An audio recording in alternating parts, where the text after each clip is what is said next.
Ассаламу алейкум рахматуллахи ва баракатух. 13-ші дәріс. Rabbi яссир ва ла туассир, Rabbi таммим бил хайр. Амин. Уасл тақырыбы уасл хамза.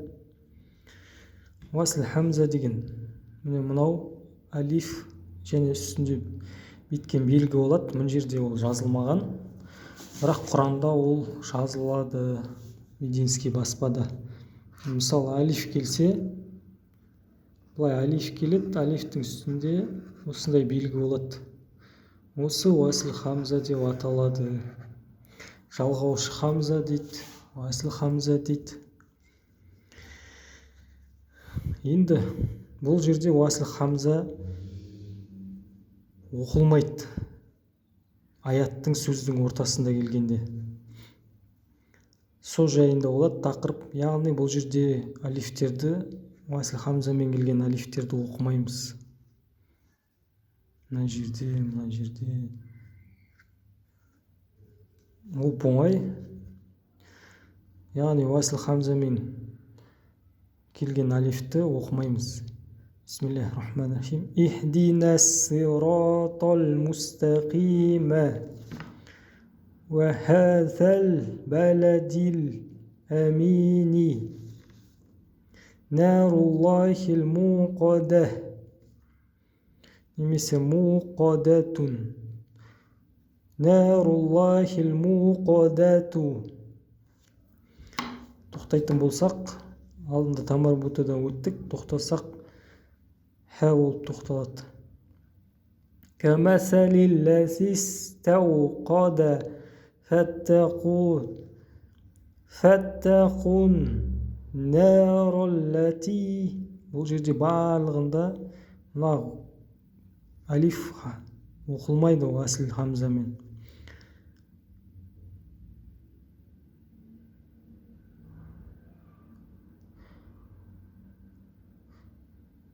Хуттавабур рахиму зул фадлил азими антал азизул хакиму.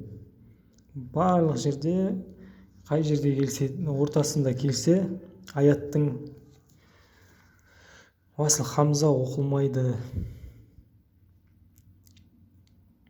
Уақф ережесі, уақф тоқтау деген ереже. Бұл жайлы көбірек ақпаратты Сағыр тәжвид кітабында барлығын анық түсіндіріп бәрін көрсетіп кеткенмін. Сағыр тәжвидпен видео бар, соны көрсеңіз болады. Осы уақф тақырыбын қарасаңыз түсінікті болады. Уақф деген тоқтау белгілері бар. Енді мына жерде тек бір нәрсе айтып кетем. Настаин деп тоқтаймыз. Яғни Құран оқыған кезде ең бірінші аят харакатпен басталады. Ең бірінші әріп. Әрдайым бастаған кезде барлық аят, кез келген аят харакатпен басталады. Ал тоқтаған кезде сукунмен тоқтаймыз. Барлық жерде солай болады. Настаин юъминун деп тоқтаймыз. Я'ламун.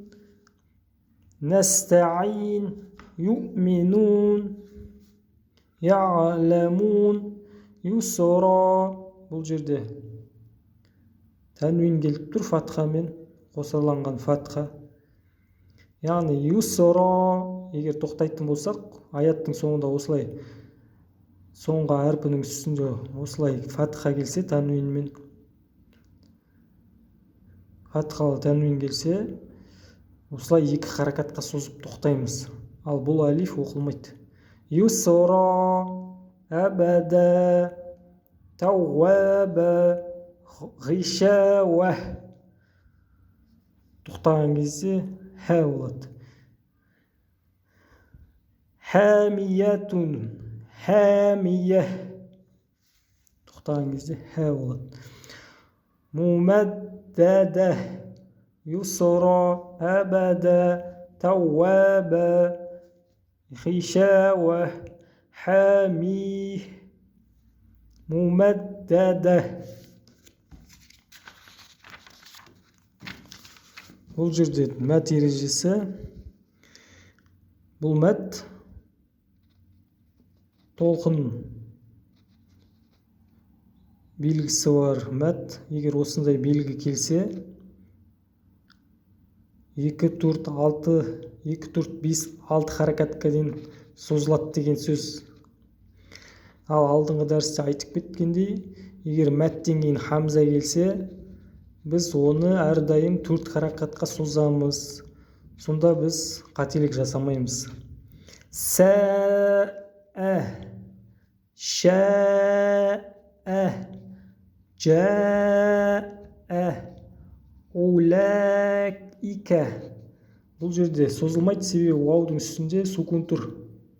Сондықтан уләйкә деп оқимыз. Ал егер сукун болмағанда, біз бұл жерде де созатын едік. Мединский баспа, мединалық баспамен келетін Құранда осылай сукунмен келіп жатса, оқылмайды, созылмайды. Мысалы, Бақарада келеді, 4-5 аяттарда. Хәуләи. Бұл жерде хамза мен уау оқылмайды. Хәуләи. Уау үстіндегі дамма оқылады да, 4 харакатқа созамыз. Хамза, себебі одан кейін хамза келіп тұр. Және касра. Осылай оқимыз. Сауаун. Саил. Я айюха Исраилу. Исраилу. Джабраилу. Микаилу.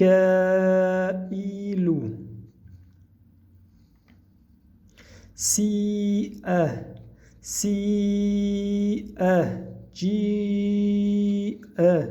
Си'ат. Су'у. Су'у. Абу'a. 4 харакатқа созамыз. Мен арасында қателесіп 2 харакатқа созып кетіп жатырмын. Оған мән бермейміз. Идғам ережесіне де келіп қалдық. Алхамдулилля. Идғам дегеніміз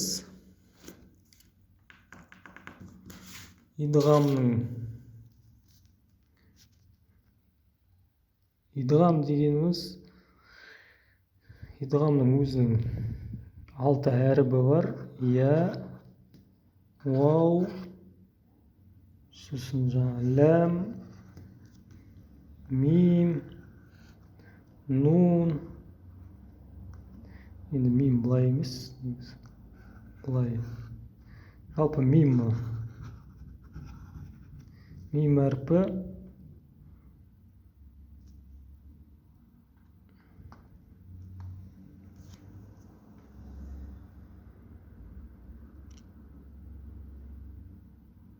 ро әріп. Осы 6 әріп. Осы 6 әріптің біреуі сукунды танвинді нуннан кейін келсе,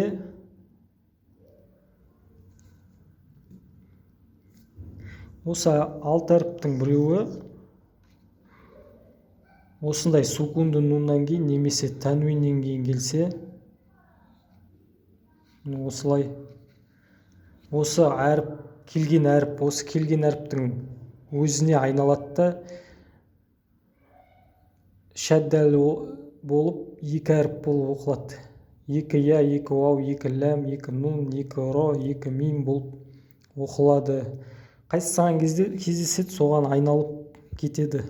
Мысалы, мин мәсәдин деп келсе, мим мәсәдин деп мимге айналдырып оқимыз. Яғни идғам дегеніміз сукунды нуннан кейін немесе танвиннен кейін осы 6 әріптің біреуі келсе, сукунды нун және тәнуиндің нуны сол әріпке айналып оқылады. Осы жердегідей. Лән ну'мина. Бірақ бұл жерде мимде нунда екі харакаттай ғунна болады. Мим мәсәдин. Лән ну'мина. Ғунналы болады және екі харакаттай ғунна болады. Ғунна қылып шығарасыз. Лән ну'мина. Лән ну'мина. Осылай. Мин уәлии. Мин уәлии о. Егер Құранда осылай келсе, былай оқисыз соны. Мин уәлии. Нун уау болып кетеді және екі харакат мөлшерінде ғунна қылып оқисыз. Мин уәлии. Уәмән я'мәл. Я келсе де екі харакат мөлшерінде ғунна қылып оқисыз. Осылай келсе, осылай оқисыз. Бірақ мединский баспада осылай дайын күйде келеді. Сіз тек оны ғунна қылып, ғунна болатын болса, немесе ашық оқылатын болса, ашық оқисыз. Уәмән я'мәл. Яда екі харакатқа ғунна болады. Уәмән я'мәл. Бұлай да келуі мүмкін кейбір Құранда, түркше Құрандарда. Бірақ ол кезде өзіңіз осылай келген кезде бұлай осындай қылып өзіңіз ережені есіңізге түсіріп ғуннамен ережемен оқу керек болады. Бірақ мен қазір иншалла мединский Құранда көп нәрсе жеңілдетілген, көрсетіліп қойған. Сондықтан көп нәрсе жеңілдетілген қазір. Тәжвидпен Құран бар, оның үстіне. Уәмән ләм деп оқылады. Ләм ғунна болмайды, дәл қалай бар, дәл солай оқылады, тек екі ләм болып оқылады. Уәмән ләм ғой, бұлай оқылады. Уәмән ләм мин роббихим. Рода екі ро болып оқылады, болды. Ашық, анық осылай оқылады. Мир роббихим. Ләм мен мим ғунна болмайды, қалғандары ғунна болады.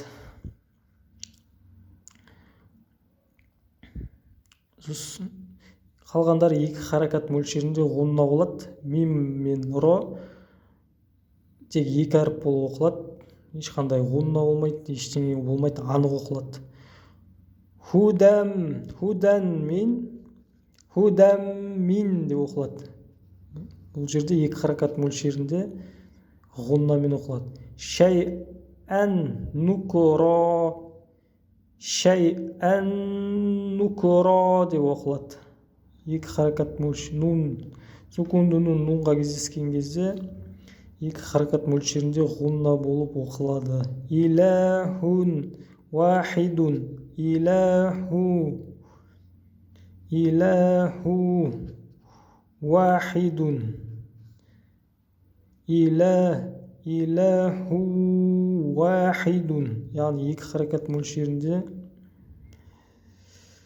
ғунна болып болады. Вауға, сукундының вауға кездескен кезде вауға айналып екі вау оқылады және ғунналы оқылады біріншісі. Хайрай яра. Бұл жерде де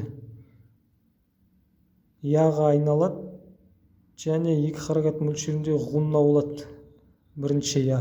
Хайрай яра. Ары қарай яра деп оқып кетесіз. Хайрай яра. Осы жердегідей. Худал лил муттақин. Бұл жерде тек ләмға айналып кететін нун болды. Худал лил муттақин.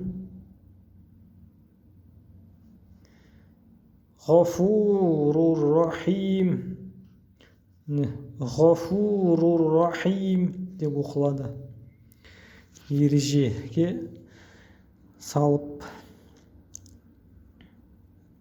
Иқлап дегеніміз сукунды нуннан кейін бәй келсе, мына жерде сукунды нуннан кейін бәй келсе, бұлай оқылады, мимға айналып кетеді. Сукунды нун мимге айналып кетеді. Және ғуннамен оқылады. Мин баъди деп келсе, Құранда мим баъди деп оқисыз ғуннамен. Шамамен 2 харакат мөлшерінде ғунна болады. Мим баъди. Бұлай түркше баспада келеді.